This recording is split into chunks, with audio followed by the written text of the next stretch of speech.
Hi everyone, it's Josh from Stay at Home Adventures, and I am trying to make this video. It has taken me forever, but I'm going to get this done because I'm going to promise to myself and to you all that I will make videos at least once a week. In this video, I'm going to talk to you about saving money on groceries and what I did to save money on groceries. Now, I'm not talking about couponing. I'm not talking about using apps. I'm talking about the drastic ways that what I did to save money a few years ago and the reason why I did it. Stay tuned.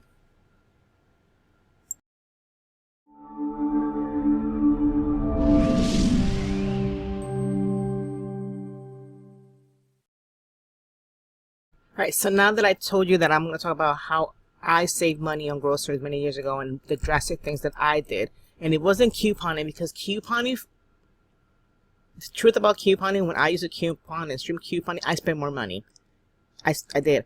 I wasted so much money on buying items that expired, I was never going to use. And couponing, although it did save me money, if it wasn't used correctly, I seriously wasted a lot of money.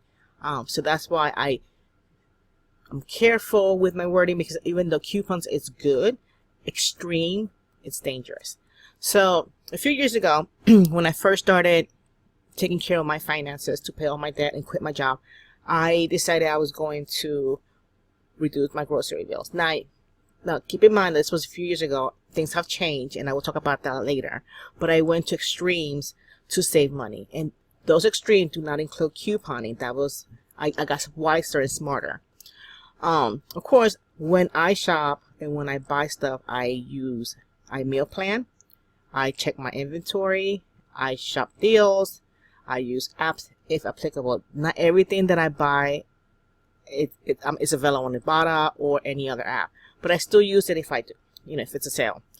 So this is what I did to save money, and this is four things that I suggest you do and start doing that will help you save more money on your groceries. Alright, the first place that I would go shop, and I still do, was a liquidators. I would shop at a liquidator. And some of you might know them as grocery outlets. Yes, there's grocery outlets, and then there's liquidators. And liquidators are warehouses with shelves and food and items there that they have bought from other stores. Liquidator companies are the companies that will purchase items, massive amount of items from clothing stores and also regular stores. And what they do is they have the intention of reselling and making money, but they're so cheap and so low. So you're not going to find you're going to find good quality food at a cheap price. Some labels, some food that you might never heard of before, but they're so cheap and affordable. And I will always go shop there because I will find baby food, diapers that were open at half the price, olive oil, things like that. You will also find seasonal items like for Valentine's Day, Christmas at a cheap price. Now, I know some of you might be saying that when you shop at a liquidator, you're going to see dented cans and expired food. You might, but not all the time. And I'm going to talk to you about expired food next in a few more minutes. But that's not far from the truth, and I saved so much money doing that. One thing that I want to say to you too is that they do have a policy for returning items. They don't want to sell items and bad items so customers will buy it and not return. They do sell with intent to having, a quality item for you. So if you have a bad can that's bad, you can return them and they will give you a refund. They also have dairy products and things like that. They don't offer, some do offer sales and sometimes they don't, depending on the kind of liquidator it is. Like if it's a grocery outlet, like a popular chain one, they do have sales. But if it's like a local one, that you're not going to find sales. Only rarely if they want to get rid of a certain amount, like a certain item.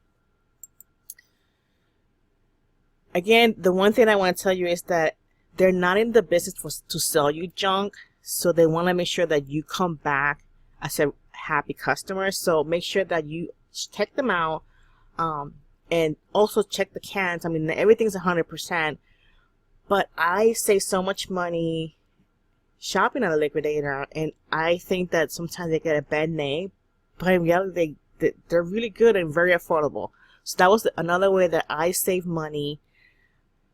Kind of extreme. A few years ago when I started, I'm gonna say like a decade ago, when I started saving money and paying off my debt so I can quit my job. That's the first one. Alright, so now that you know that my first thing that I love to do is shop liquidator store, make sure that you do your research and find one that's near you and take a trip and look around and see how much goodies you can find there. My next tip is to look for extreme markdowns. Throughout grocery stores, you'll find extreme markdowns. Stores will mark down meat, produce, and bakery items that are close to the expiration date. And these items are great. You can freeze the meat for later or use it that day. And the same goes for produce and baking goods. Don't be afraid of these items if you know you are going to use them immediately or freeze them for later. Find out when your grocery store puts these items out and what day they mark them down. Now, with that, you need to call them because the meat department might mark down their meat a different day than the bakery department. So make sure you call. I like to shop my local grocery store compared to going to Walmart and finding these items. So I'm just going to leave it at that. That's my second tip. All right, tip number 3. You need to know about your expiration dates. This is very important. It's one of my favorite tips. The reason why is because not many people know about this, and 20% of the food waste is due to expiration dates. So, all right, so the next tip, number 3, is to know your expiration date. This is my favorite tip because not many people know about this, and it also helps reduce food waste. About 20% of the food waste is due to expiration dates. And guess what? Expiration dates were started around the 1970s for regular food, and for dairy, they were added in the 1930s. So what did people do before then? I don't know. Get sick, I guess. So let's talk about sell-by dates. Sell-by dates is to show when the manufacturer should stop selling the product, and for the companies to ensure that they are selling the best quality of food. That does not mean that if it's sold by the date, that food is actually bad. It's just for the manufacturer and the retailer to know about the quality of the food. So if you have an item that's sold by, let's say, February 1st and it's February 2nd, that doesn't mean the food is bad. That doesn't mean it at all. So make sure you double check before you throw it away, because it actually might be a good food. So learn that. That's a very important tip. The next we're going to cover is what is Best Buy or Best Buy or Best If Used By, because that is something you need to understand before you throw that food away. Okay, so the term shows the estimate date when the food will no longer be at its freshness or high quality, but does not guarantee that it will go bad. You will not get sick after eating this food after this date. You just might notice a difference in quality. Obviously, you want to pay attention to the expiration dates when it comes to things that could make you very sick. Milk, eggs, and meat. When it comes to things like cereal, canned vegetables, and things like that, you will see the date, but you can ignore them. These are dates that promise the freshness and quality of the food. The food may lose some of its nutritional value if it goes by that day, but it's still perfectly safe to eat. You can find more information on what I just shared with you on Foodkeeper app or visit Foodkeeper's site, and I will link those two links below.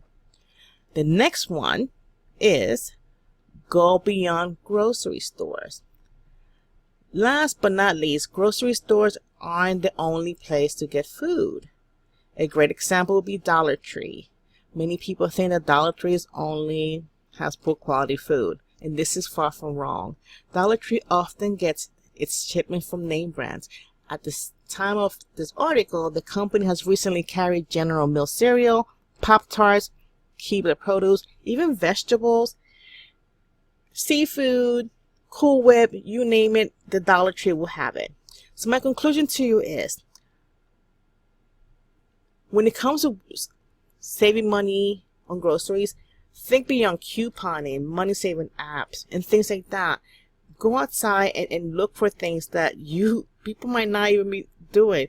Go visit a farmer's market. Sometimes at the end of the farmer's market, they give the items half off of what they're selling, so you can score big on a farmer's market. We do it on a Wednesday here.